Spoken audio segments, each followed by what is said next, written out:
Muito boa tarde, senhoras e senhores. Estamos aqui, 3 neurônios 256. Esse que está aqui no meio, no neurônio do meio, que parece o Jorge Serrão, não é? Não. O nome dele é Oscar Mendes Filho, autor, escritor, autor, linha terror, legal. Não é nojor, não, é terror. Terror assim, nível... o professor dele, o inspirador dele é Edgar Allan Poe. Então, vem do melhor, tá? Boa tarde, Oscar. Boa tarde, Pedrinho. Boa tarde. Estamos aqui novamente. Vamos lá. Hoje a gente convidou o Oscar para ele falar dos livros dele. Eu vou mostrar alguns aqui. Então, aqui, ó. Vou começar por esse aqui. Esse aqui é o Sanatório Maldito. A gente não tem o livro físico aqui porque os livros deles se encontram on demand. Nós vamos dar os endereços onde se encontram os livros. Você pede, os caras imprimem e mandam para você. É a nova maneira de vender livro, porque livraria não tem mais, né, amigo? Estão acabando todas. Conhece essa casinha simpática aqui? Ali na São João? O Castelinho? Da Rua Apa. Da Rua Apa. Bom, Sombras do Castelo, outro livro dele. Nós vamos falar sobre isso. Outro, Hans. E tem um monte mais, tá? Então, Oscar, 14 livros. Me bateu de longe você. Eu devo estar com 12, se tanto. Dizem que quantidade não é sinônimo de qualidade, né? Sim, não é, mas de qualquer maneira... É um número considerável. É um número considerável. Claro. Bom, vamos começar do começo. Sim. O que te levou a escrever e dentro da escrita, dentro da literatura, levou a escolher o gênero terror? Bom, desde pequeno, meus pais nunca se opuseram a ver filmes de terror. Além da Imaginação, aquela série Além da Imaginação. Desculpa te interromper. Sim. Por sinal, Muito boa. melhor série, quer dizer, você tem que ver ela no tempo, por favor. Você não pode comparar com os efeitos de hoje, etc. Tal. Melhor série em termos de criatividade, Rod Serling. Rod Serling, cara que ficou milionário em 24 horas. Conhecido amigo do cara que me ajudou a entrar na literatura, o Álvaro de Moya. O Álvaro me contou, ele entrou com os textos para a produção, eu não me lembro qual era a produtora, entrou, ganhou o contrato, o primeiro salário, ele comprou um conversível fantástico, ficou milionário em 24 horas. Uma série fabulosa, se vocês encontrarem, para ver como se via na época, tá? Com aqueles olhos. Não compara com hoje. Exatamente. Desculpa te interromper, sério. Não, que é isso. Então você se inspirou também, Além da Imaginação. Tinha essa série Além da Imaginação e os filmes clássicos de terror, né? Drácula, aquele negócio todo. Isso eu lembro que eu tinha uns 7, 8 anos, já vi esses programas, já vi esses filmes. Aí, quando chegou na adolescência, eu comecei a soltar criatividade, comecei a escrever. Uma máquina de escrever que uma tia minha me deu, em sulfite, aquele negócio todo. Esses textos acabaram se perdendo, eu não tenho mais eles. Aí, quando eu ganhei o primeiro computador, eu comecei a escrever no computador. Aí eu pensei, escrever só pra mim não adianta. Como que eu posso fazer para as pessoas lerem o que eu escrevo? Eu criei o blog Prisioneiro da Eternidade. Que é o nome de um livro Também. que tem Prisioneiro da Eternidade 1 e Prisioneiro da Eternidade 2. E tem o RPG também. E tem o RPG. Sim. Explica um pouquinho, eu acho que a maioria, não sei, o pessoal que nos vê talvez não sabe. O RPG é um livro que você participa do livro. Sim, interativo. É interativo. Você, num determinado momento, ele deu um exemplo. Dá o exemplo. Você entra numa sala... Sim, é aquele formato que eles chamavam de livro-jogo, no caso. Que é mais ou menos assim. Por exemplo, um exemplo bem rápido. Você entrou numa sala escura. Você faz o quê? Você deixa a luz apagada ou você acende? Se você acender a luz, você segue para o capítulo tal, para a página tal. Se você mantiver a luz apagada, você vai para o capítulo tal, para a página tal. E assim, subsequentemente. É interativo, é muito interessante esse tipo de literatura. No final, o livro tem acho que 10 finais diferentes. De acordo com a sequência que você seguir, as escolhas que você fizer, você vai chegar a finais diferentes. Eu vou interromper, eu sei até o que Então, a peça. Foi montada até uma peça de teatro aqui em São Paulo, num daqueles palacetes lá dos Campos Elíseos, que foi transformado em teatro, chamaram A Vida de Tamara Lempinska, Sim. que foi uma pintora russa e que você pagava o ingresso, entrava no teatro e você acompanhava os personagens que iam mudando de ambiente, você ia mudando de ambientes também, juntos. Interativo. Eu não sei se era nesse, mas tinha um que até tinha um jantar que você participava. Você também estava incluso no preço que você comia. Tinha um jantar incluído. Tá certo. Eu quero completar essa informação por uma curiosidade que me veio agora. Eu e o Pedrinho falamos de uma série fantástica, talvez você tenha visto também, chama Black Mirror. Sim, sim. Série Tem um capítulo do Black Mirror que é assim, só que é fantástico porque é na televisão. Então, chega um determinado... É no computador, vamos dizer. Chega num determinado... Não é na televisão, no computador ou na televisão que está entrando via computador. Chega num determinado ponto, o menino chega na beira da janela e cai. Né? Desmaia e cai do 10º andar. Aí aparece uma lista embaixo, né? Ele cai, ele não cai, e você clica em cima. Isso é exatamente isso. É exatamente, só que levado ao cinema. Eu achei bárbaro esse episódio. Olha, vocês procurem, você também procura esse episódio, é interativo. E tem vários finais, conforme você pode voltar, começar o filme de novo, diz assim, ele não cai, aí vai para um lugar. Ou, você vai dando alternativas e você vai chegando a finais diferentes. E o final é fabuloso, porque tem a ver com todas essas alternativas. Então, tem um final que fecha tudo, né? Fecha, seja qual for a alternativa. Eles levam todos para um final só. Não, os finais são diferentes. Sim. Todos são diferentes. Mas tem um final que mostra que... Eu não vou dar o spoiler. Não, deixa, a gente descobre. Você é muito importante no filme. Mais importante do que só clicar. Do que só fazer as escolhas. Tá?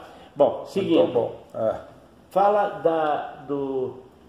Sombras do Castelo? Sombras do Castelo e depois fala um pouco do sanatório. Bom, Sombras do Castelo é ambientado no Castelo da Rua Apa, que é conhecido como um dos lugares mais assombrados da cidade de São Paulo. A história se passa, eu também não vou tentar não dar spoilers, mas a história consiste num viajante, num comerciante que se hospedou num hotel próximo e começou a ouvir barulhos no castelinho. Aí ele vai até o castelinho para averiguar o que está acontecendo, ele encontra o portão aberto, já causa estranheza nele. Quando ele entra nos domínios do castelo, no território do castelo, que começa a ação. Exatamente. Bom, o Castelo da Rua Apa, eu não moraria, acho que ninguém moraria, até porque passa ali o minhocão, passa ônibus na porta, mais do que assombrar.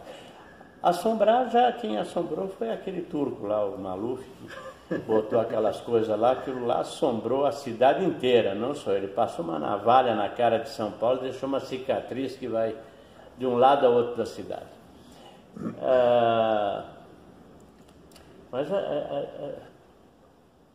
você pode escrever um livro sobre um vampiro Maluf. Vampiro Maluf. Vampiro Maluf. É uma ideia. Vampiro Maluf. Ele lembra um pouquinho o Bela Lugosi, assim. Lembra. De longe, o Bela Lugosi. O cabelo engomado. Um pouquinho ele lembra o Bela Lugosi. Não lembra o Nosferatu, porque o Nosferatu também ninguém merece, né? Mas o Bela Lugosi ele lembra. Bom, ainda mais no Brasil, que agora nos ferramos. Nos ferramos. Tá, é um título bom para um livro de horror. Nos ferramos. Dá para fazer Nos ferramos com o vampiro Maluf dentro. Exatamente. E com aquelas 11 bruxas lá, né? E não vou dizer de onde, porque não quero meter política no programa. Bom, vamos lá. O lugar dos loucos malditos lá, como é que é? O Sanatório Maldito. Tá. Sim. Então, o Sanatório Maldito ele é ambientalizado em Waverly Hills, aquele sanatório que tem nos Estados Unidos. Também é conhecido por ter bastante manifestação paranormal. No caso, é uma equipe de pesquisadores que vão estudar esses fenômenos dentro do sanatório. Eles se dividem, né, em grupos, né, em equipes, porque o sanatório é muito grande. e o livro é narrado, ele vai transcrevendo o que cada uma dessas equipes vivencia dentro do sanatório, até chegar no final, onde todos convergem, todos os acontecimentos convergem. Né? Nesse sanatório, na época que esse sanatório estava no auge, eles aplicavam eletrochoque, faziam todo tipo de barbaridade com os louquinhos lá, entendeu? Então, era um lugar assim de sofrimento, horror, etc. Então, fazer experimentos, né, com os pacientes. Essa é uma equipe de pesquisa que entra lá dentro e tem gente que acredita. Eu não sou ninguém para não acreditar também que esses sofrimentos, essas coisas ficam embutidos. Nós estamos aqui numa biblioteca que é antiga, linda de morrer, no Clube Nacional, e eu tenho certeza que nessas paredes aqui tem muito sentimento embutido. É que, eventualmente, aqui não aconteceu nada de terrível, né? Então os sentimentos são os sentimentos agradáveis. Exatamente. Então, e cultos, né? Cultos, e a gente se sente bem cultas, aqui. Mas de qualquer forma, o casarão aqui ele é bem inspirador. Ele é inspirador. Ele é bem inspirador. Agora, mas aqui nunca aconteceu nada de errado, então isso aqui tem uma aura boa. Tanto é que eu e o Pedrinho consideramos nossa segunda casa. Opa, então, é isso aí. E a gente tem o prazer de trazer amigos e convidar as pessoas para cá. Para conversar assuntos que não são assim lugares comuns, etc. São coisas que a gente procura contribuir com a cultura. Porque a cultura é um diamante multifacetado. As pessoas se interessam por uma faceta, por duas ou por três, mas ninguém consegue abarcar todas as facetas de um grande diamante. Por isso que a gente tem que fazer. Nós estamos com 256 programas. Eu queria falar um pouco dos autores, né? Então, que a gente já falou numa outra ocasião, Stephen King, por exemplo. Stephen King fez o The Shining. O Iluminado. O Iluminado. O Iluminado, que o Pedrinho adora, explica até por quê, Pedrinho. Porque ele se passa em determinado momento num grande labirinto. Eu sempre fui um grande estudioso sobre labirintos. Recentemente, o grande escritor e editor italiano Franco Maria Ricci, que morreu agora em setembro de 2020, publicou um livro maravilhoso sobre labirintos. E na casa dele ele construiu. E quando ele construiu uma mansão para passar a velhice dele, ele construiu o que é considerado o maior labirinto do mundo hoje em dia. Que como ele já tinha uma certa idade, ele fez o labirinto de bambus, que cresceu muito depressa, então ele teve a oportunidade de brincar no labirinto dele, tá certo? Aí eu vou falar o seguinte, sobre esse filme, sobre esse livro, que virou filme, na mão de Stanley Kubrick, que é um gênio. Muito bem. Fez um filme maravilhoso, sensacional. Um grande artista. Com o Jack Nicholson, que é um artista espetacular. E foi a primeira curiosidade, foi a primeira vez que se usou uma Steadicam na cena do menininho na bicicleta dentro dos corredores do golfe, que ele depara com duas menininhas fantasma. A cena é arrepiante. Bom, curiosidade. O Stephen King achou que o filme era uma bosta. Ele não gostou. Não sei como, mas ele não gostou. E uma das primeiras coisas que ele não gostou é que parece, me perdoem se eu estou errado, mas parece que um dos detalhes é o seguinte: quando ele se dirige para o hotel, que fica numa montanha isolado, etc., o Jack Nicholson, que é o personagem central, no livro ele vai num Volkswagen, parece que cor-de-rosa ou amarelo, uma cor assim meio estranha. E o Kubrick mudou isso. E isso foi uma coisa que emputeceu o Stephen King. Coisa de autor. Bom, talvez a cor do carro tivesse um significado para o autor dentro da história. Pode ser, mas eu acho que não tinha. Em todo caso, o filme é espetacular. Não, o filme é muito bom. E não vou falar que o livro é um livrinho, porque é um bom livro. Eu, pessoalmente, dos livros do Stephen King, o que eu mais gosto é o Cujo, que é lá do início, quando ele começou, do cachorro, São Bernardo. Esse é um livro porque é uma coisa muito simples, que o cara consegue fazer um terror legal durante 300 páginas ou 400. Que também tem um filme.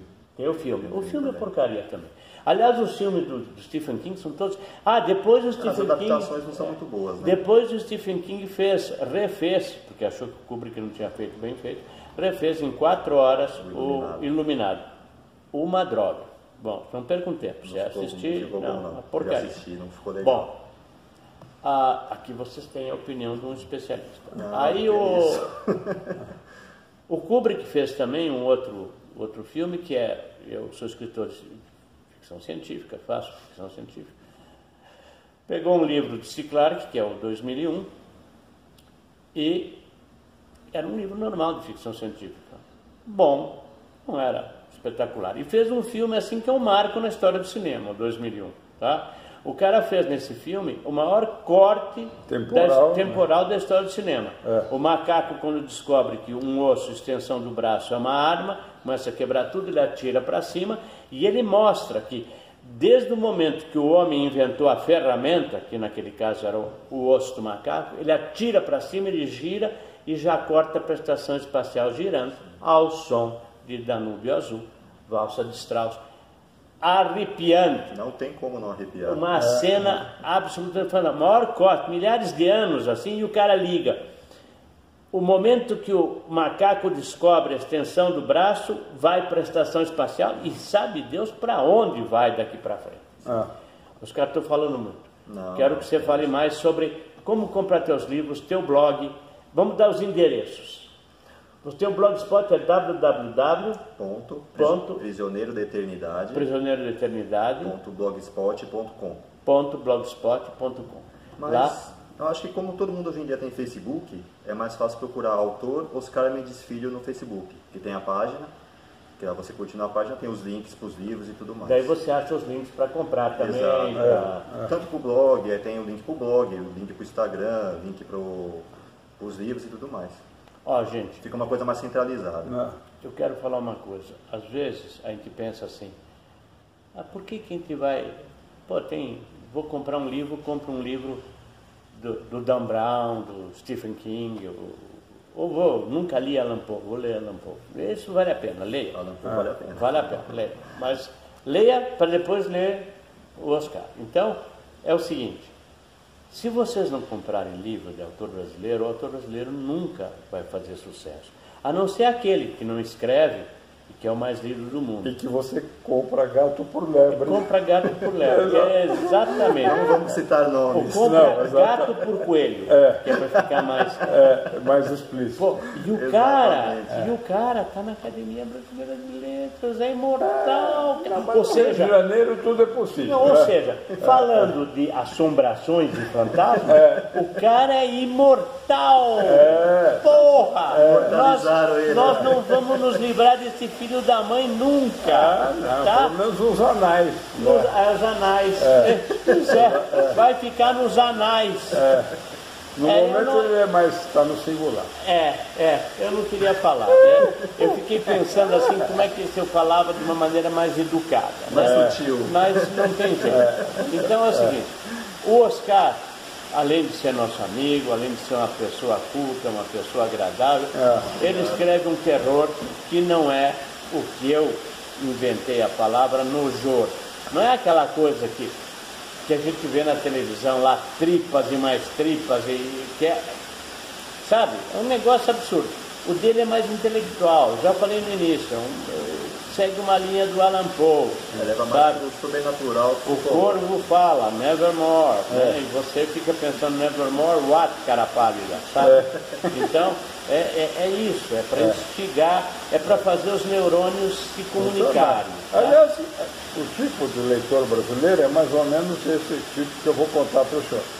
Um senhor brilhantíssimo, grande empresário, presidente de várias multinacionais, ao mesmo tempo, nos anos 60 e 70, já com os 80 anos, falou para o sobrinho de 50, fulano, eu vou te dar um livro de Natal. O sobrinho respondeu, obrigado tio, já tenho um. Isso. Como se fosse um eletrodoméstico. Sabe, para terminar o programa, eu vou lembrar de uma música antiga. A noite está tão fria, chove lá fora, está caindo um pé d'água, senhoras e senhores, que sai de baixo. É mesmo assim. É bom que lava o carro. Chama ou não é? Chama ou não é? Olha, Oscar, muito obrigado por ter vindo. Foi um prazer, muito agradável. E vou te contar, sucesso. Vocês podem comprar os livros dele entra lá no Clube de Autores.